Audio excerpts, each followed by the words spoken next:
Halo guys, kembali lagi bersama kami di podcast Sudut Makna. Masih bersama Kak Bunga. Kali ini kita akan membahas tentang human trafficking. Oke Kak Bunga, tadi kita kan sudah membahas tentang toxic relationship dan bagaimana kaitannya dengan sexual abuse. Nah sekarang kita akan membahas tentang human trafficking. Sebenarnya human trafficking itu apa sih Kak Bunga? Human trafficking itu adalah perdagangan orang. Jadi ada orang-orang, ada manusia yang ditipu, yang diperdaya, yang dibohongin dengan iming-iming macam-macam, ya. Lalu diangkut, dikirim, dipindahkan, diterima oleh orang yang lain dan biasanya itu dengan mulai dari dibujuk, mulai dari diberi harapan-harapan yang sebenarnya bohong gitu ya. Jadi intinya adalah perdagangan orang atau perdagangan manusia adalah tindakan merekrut, mengangkut, menampung, mengirim, memindahkan atau menerima seseorang dengan ancaman kekerasan, penggunaan kekerasan dengan menculik, menyekap, memalsukan dokumen, ditipu dengan menyalahgunakan kekuasaan juga atau posisi rentan biasanya ini untuk anak-anak atau dijerat dengan hutang dan biasanya diberi uang untuk melancarkan itu. Jadi tujuannya adalah untuk mengeksploitasi atau mengakibatkan orang itu tereksploitasi uh, hidupnya, dirinya. Oke, ternyata berbahaya banget ya Kak Bunga dan berbagai Bahaya cara banget. juga ya. Mm-mm. Oke, sekarang Anda mau tanya, apa sih bahayanya human trafficking bagi anak remaja? Khususnya kami di wilayah Bali nih Kak Bunga. Karena di sini bisa dibilang dibagi di dua wilayah. Mm-mm. Di wilayah pertama satu adalah wilayah pariwisata di mana ada wisatawan dari berbagai mancanegara, dan yang wilayah kedua ada wilayah wilayah perkotaan di mana di sana ada banyak orang-orang yang merantau ke Bali dan kebanyakan wilayah padat penduduk, terutama kos-kosan. Dan juga kebanyakan orang-orang di sana itu sepertinya kumpul kebo. Apakah dua wilayah tersebut menentukan faktor-faktor dalam terjadinya human trafficking atau bagaimana Kak Bunga? Eh, Wilayah-wilayah padat penduduk dengan ekonomi yang sulit, Iya. ya. Dan itu bukan hanya terjadi di Bali tetapi sebenarnya di seluruh Indonesia, terutama setelah pandemi ini. Bagaimana kondisi ekonomi kita semakin sulit, banyak orang kehilangan pekerjaan dan mencari pekerjaan baru juga sama sekali tidak mudah gitu. Itu adalah kondisi-kondisi yang kemudian membuat orang ketika diberi harapan, kamu mau nggak kerja? Kamu mau nggak ke sini gitu? Kamu mau nggak ke kerja di sana gitu? Bayarannya sekian gitu. Dan apa ya, iming-iming seperti itu biasanya sangat menjanjikan. Di sisi lain sebagai destinasi, sebagai tujuan wisata, ada banyak orang atau orang-orang tertentu yang juga memang ke Bali untuk mencari eh, anak-anak di bawah umur, ya, untuk diperjualbelikan, terutama untuk pekerja seks. Jadi mereka dibayar dengan bayaran yang tidak eh, pantas gitu, dimanfaatkan tubuhnya gitu ya, benar-benar dieksploitasi. Oke, Kak Bunga. Dan tentu saja kan human trafficking ini kan tidak secara terang-terangan kan itu Oh kalau iya, menunjukkan pasti ada berbagai macam modusnya. Modus-modusnya apa aja sih Kak Bunga, dan yang lagi trending-trendingnya sekarang modusnya seperti apa? sebenarnya intinya adalah atau modusnya itu adalah melakukan penipuan, ya. Jadi misalnya eh, ada orang mengatakan atau menawarkan kepada seorang perempuan, kamu mau nggak kerja di Bali? Atau kamu mau nggak kerja di Surabaya? Atau kamu mau nggak kerja di Jakarta? Gajinya sekian gitu dan biasanya itu gajinya muluk-muluk banget. Jutaan gitu, kamu bakal dapat sekian gitu. Tapi aku nggak punya paspor atau aku nggak punya KTP atau aku dokumen ya. Oh gampang, nanti aku uruskan. Pokoknya nanti gampang. Bahkan dijanjikan apa ya? Ditawari untuk bekerja sampai ke luar negeri. Lalu gimana dong? Aku nggak punya dokumen, nggak punya paspor. Oh gampang, nanti kita buatkan gitu loh. Nah sementara korban ini nggak kebayang bahwa biaya-biaya itu nanti akan ditagihkan ke dia gitu. Jadi nanti dia bilang udah gampang, pokoknya nanti gaji pertama kamu bulan pertama atau kedua untuk membayar hutang-hutang kamu, untuk pengurusan paspor, untuk tiket dan segala macam gitu. Jadi intinya dipermudah, dibuat menjadi mudah sehingga orang ini oh ya udah deh kalau begitu aku berangkat aja daripada di sini juga nggak ngapa-ngapain, nggak kerja gitu ya.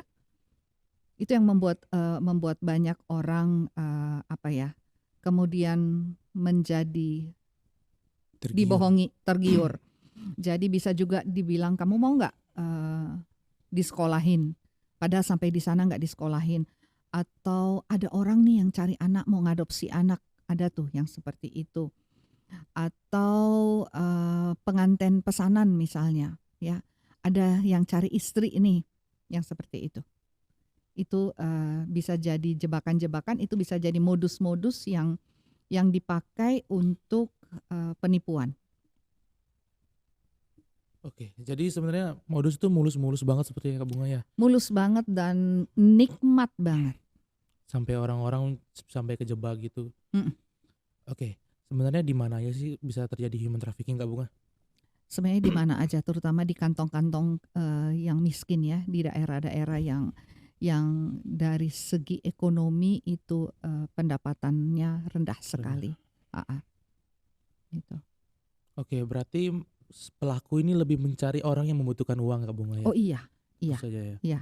Dan nggak tahu kenapa ya, para pelaku ini seperti orang yang bisa mencium, bisa mengetahui gelagat untuk lihat, wah si Nando nih kayaknya nggak disayang, atau cewek ini kayaknya nggak disayang sama keluarganya, hidupnya miskin gitu loh, dia udah nggak sekolah, mending aku tawari pekerjaan, pasti mau gitu.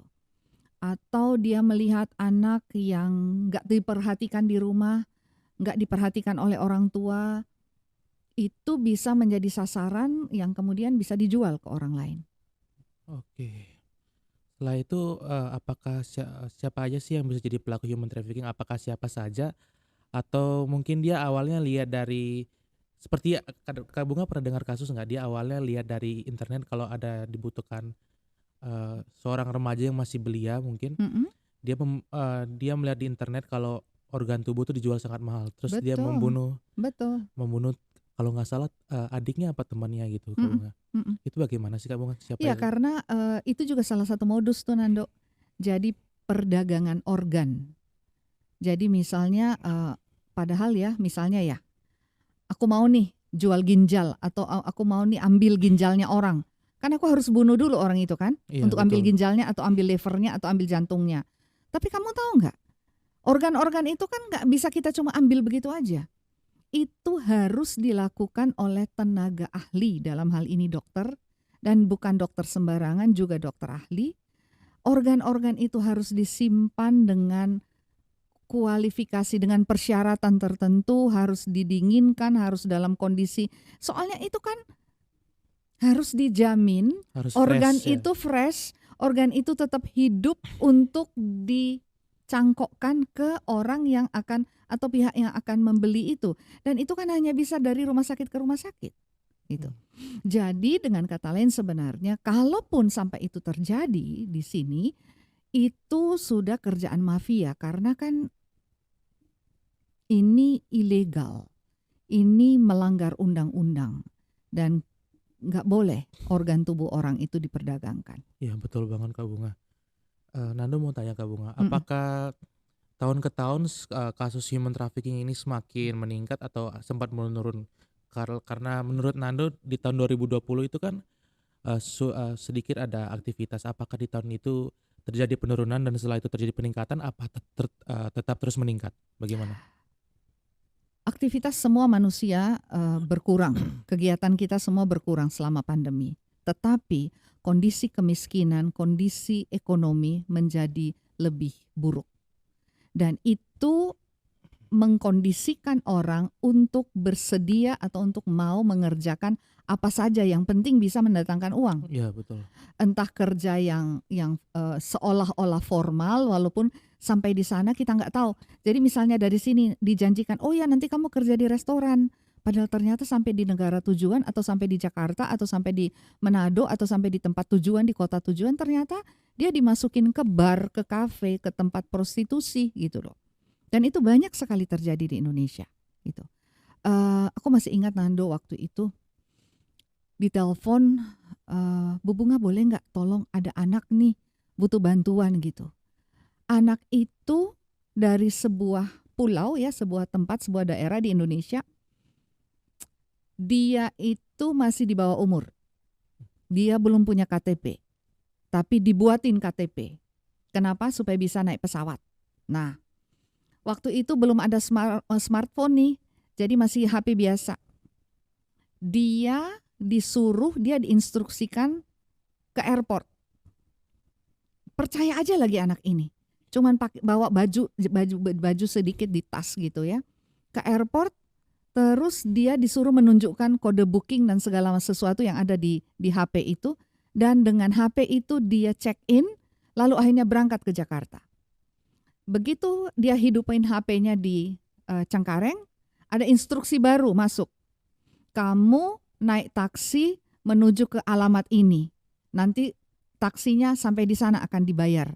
Kayak gitu. Jadi dia kemudian diarahkan ke satu tempat. Apa yang kemudian terjadi 2 hari setelah itu dia menyadari bahwa ini adalah sebuah bar yang besar sekali di Jakarta. Dan aku masih ingat malam ketiga kalau nggak salah Rabu, Kamis, Jumat. Iya Jumat malam. Jumat malam itu dia ikut temannya ke apartemen temannya. Lalu dia lihat temannya pakai obat narkoba gitu ya sampai kejang-kejang gitu. Dan dia ketakutan. Di situ dia benar-benar takut. Untungnya dia masih ingat untuk pakai celana panjang. Jadi tadinya kan dia pakai celana pendek tuh. Iya. Celana panjang tapi dia sudah nggak ingat lagi, nggak sempat lagi ngambil tasnya di mana ada KTP, nggak ingat ambil baju dan segala macam. Dia melarikan diri dari lantai 19 di sebuah apartemen, turun di bagian belakang melalui tangga darurat. Sampai kakinya itu bengkak dan sakit sekali buat menapak melangkah gitu loh. Lalu dia lari ke kantor polisi dan di kantor polisi dia bilang, tolong antar saya ke gereja. Nah, orang di gereja itu yang kemudian menghubungi kami untuk menolong dia. Jadi dia dibohongi akan kerja di Jakarta di restoran, padahal dia dikirim ke bar yang cukup besar di Jakarta. Oke. Terus setelah itu Dan ibunya, by the way, ibunya nggak tahu itu. Ibunya nggak tahu. Ibunya nggak tahu. Dia main lari aja kayak gitu. Karena tergiur dengan tawaran gaji. Berapa bayarnya? Nggak usah tanya. Pokoknya duitnya banyak sekali, duitnya banyak gitu, sekian juta gitu. Dia tergiur, dia udah mau aja berangkat. itu berarti tidak secara ketemu secara langsung ya Kak Bunga, cuma by phone aja atau By bagaimana? phone aja, by phone dia dapat instruksi. Hanya melalui by phone orang Iya, bisa terjebak. segitunya. Wow. Segitunya dia percaya bahwa ini benar gitu. Oke. Dan setelah itu penyelesaiannya gimana Kak Bunga? Apakah fokus kepada korban saja apa pelakunya juga dicari sampai sekarang? Karena kebetulan pelakunya itu berada jauh dari Jakarta dan waktu itu saya ada di Jakarta, yang kami fokus lakukan adalah membawa korban ini ke dokter untuk memastikan dia sehat, badannya nggak kenapa-kenapa gitu dan tidak ada luka yang berarti gitu ya. Lalu kita mencoba menghubungi orang tuanya untuk mengirim dia kembali ke orang tuanya. Itu yang kami lakukan setelah melakukan serangkaian konseling untuk anak ini ya. Oke, berarti Kak Bunga lebih fokus kepada penyembuhan pemulihan dari korban itu sendiri ya Iya, Kak Bunga? karena kami nggak tahu jaringannya, pelaku traffickingnya di daerah asalnya dia itu kita nggak tahu. Ya. Kita nggak tahu siapa. Mungkin saja jaringannya itu bukan jaringan ece-ece lah istilahnya. Oh iya, itu rasanya jaringan besar karena Jaringan besar. dia benar-benar dipindahkan dari orang ke orang dengan nomor-nomor yang kadang dia nggak tahu. Dan ketika dia sudah datang ke kami, lalu kami coba menghubungi nomor-nomor itu semua sudah tidak bisa dihubungi. Wah, sepertinya itu kayak istilahnya kalau kita lapor kita cuma Kita nangkap nggak yang punya bawahnya bukti. aja Iya, kan. kita nggak punya Atasnya bukti. belum tentu kan. Benar. Iya, betul. Dan nggak tahu yang mana yang mau dilaporkan, siapa yang dia laporkan. Karena kita sempat nanya, kamu kenal nggak orang yang menelpon kamu? Enggak. Kamu kenal nggak orang yang menawari kamu pekerjaan itu? Enggak. Kamu punya nomor HP-nya itu dapat dari mana? Dapat dari orang itu. Tapi setelah nomor itu dihubungi nggak bisa. Wow. Oke, Kak Bunga. Jadi kita kayak kehilangan jejak gitu loh. Oke. Sekarang Nando mau tanya Kak Bunga, misalnya kita ketemu dengan korban human trafficking atau kita yang menjadi korban, sebenarnya kita harus melapor kepada siapa sih? Apakah ada lembaga yang khusus menangani terhadap human trafficking atau bagaimana? Oke. Jadi ini adalah urusan yang ditangani sebenarnya secara serius oleh pemerintah. Ada UPTD PPA, lalu di provinsi maupun di kabupaten kota, ada dinas sosial, ada dinas tenaga kerja, ada PB2MI yang bisa menjadi tempat kemana orang-orang melapor. Dan kalau Nando ingat ada Yayasan Gerasa, saya bilang ada LBH Apik, ada LBH Bali Women Crisis Center, itu ada MGM, itu antara lain adalah lembaga-lembaga kemana kalau konteksnya Bali ya. Iya. Kalau konteksnya Bali, kita bisa mengadu ke situ untuk mendapat pendampingan, untuk ditemani melapor ke polisi untuk melaporkan kasus ini. Oke. Bagaimana tentang tadi kan kita sudah membahas tentang bagaimana penyelesaian kasus ketika seseorang itu telah terjadi human trafficking. Sekarang Anda mau tanya bagaimana langkah preventifnya, bagaimana cara pencegahan kita, misalnya kita sebagai orang tua, sebagai kerabat, atau self protection buat diri kita sendiri supaya terhindar dari human trafficking itu sendiri, Kak Bunga. Oke. Yang jelas orang-orang yang terjebak masuk dalam perdagangan orang adalah orang-orang yang menginginkan uang, membutuhkan uang untuk kehidupannya.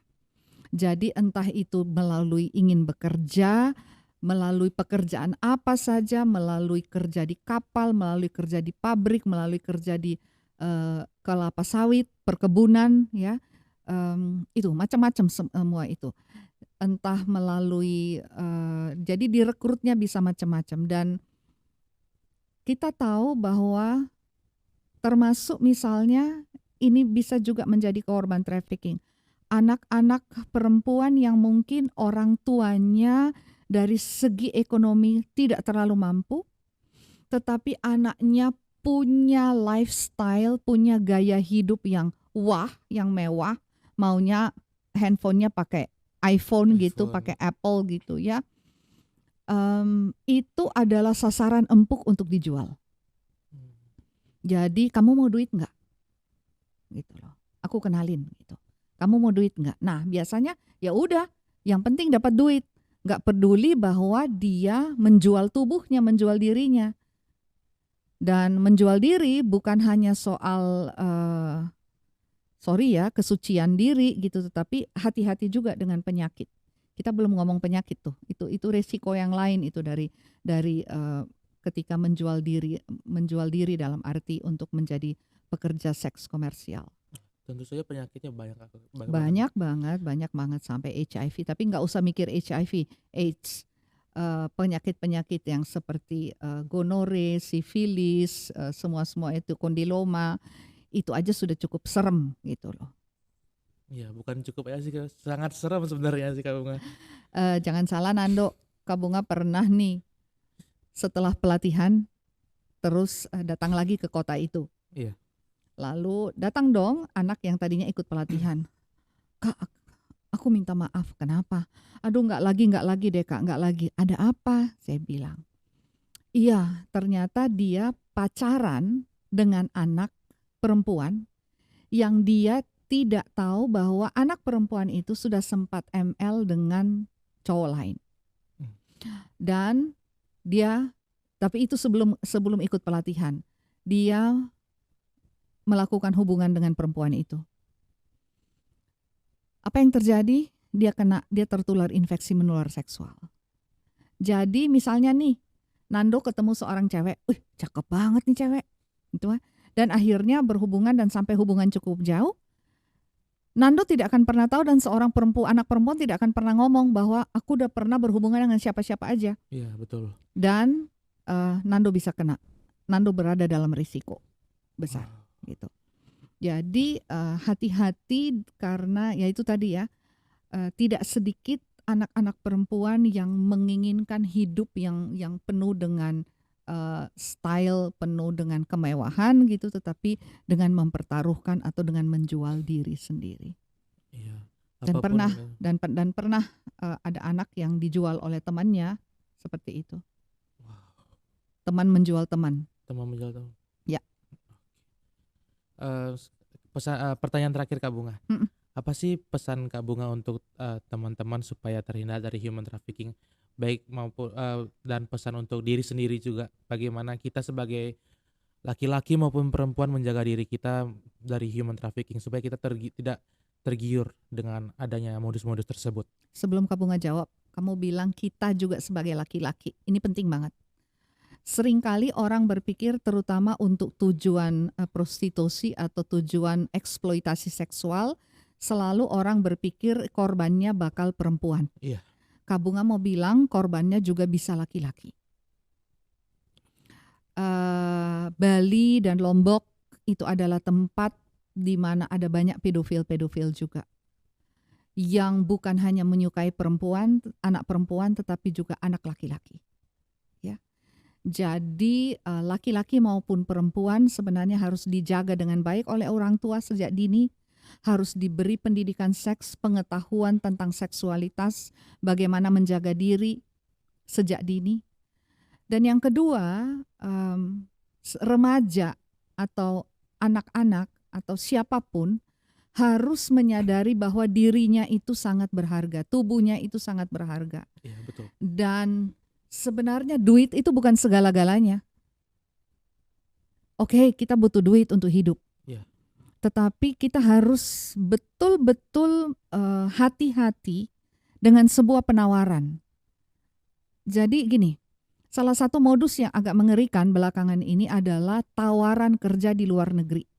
Kamu mau nggak kerja di Jepang? Kamu mau nggak kerja di Hong Kong? Kamu mau nggak kerja di US gitu, di Amerika gitu ya? Apa syaratnya? Oh, nggak ada syaratnya kok. Yang penting kamu mau. Lalu dokumennya gimana? Oh, gampang soal dokumen gitu. Gajinya gimana? Oh, gajinya banyak banget. Sekarang pakai logika, Nando. Iya. Nando udah sarjana belum? Belum Kak Bunga. Oke. Lu mau duit? Semua orang pasti mau sih. Semua orang pasti mau duit. Tapi masuk akal nggak bahwa Nando akan digaji katakanlah 10 juta kalau dirupiahkan ya. 10 juta akan digaji pertama.